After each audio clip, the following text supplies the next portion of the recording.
ખેડૂતોના વિરોધ પર નિવેદન ધાંગધ્રાના ધારાસભ્ય પ્રકાશભાઈ વરમોરાએ પ્રતિક્રિયા આપી છે। જમીનના ભાવો વધતા જૂની જંત્રી પ્રમાણે વળતર ઓછું છે। કૃષિમંત્રી સાથે ખેડૂતો વતીએ હું મધ્યસ્થી કરીશ। ખેડૂતોને બજાર ભાવ પ્રમાણે પૂરતું વળતર મળવું એ જોઈએ તેવું પણ નિવેદન આપ્યું છે।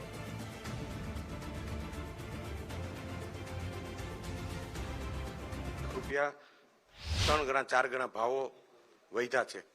હવે વીજ લાઈન નીકળવાના હિસાબે જમીનના ભાવો વધ્યા છે, તો જે જૂની જંત્રી હોય એ બીજ ગણીને કરતા વળતરો ઓછા ઓલા થતા હોય, તો વળતરના પ્રશ્ન બાબતોએ ખેડૂતો રહ્યા એ મને મધ્યસ્થી કરવાનું કીધું, તો મધ્યસ્થી કરી અને જ્યાં ગેપ હોય એ પૂરો કરવાનો પ્રયત્ન કરવાનો હોય।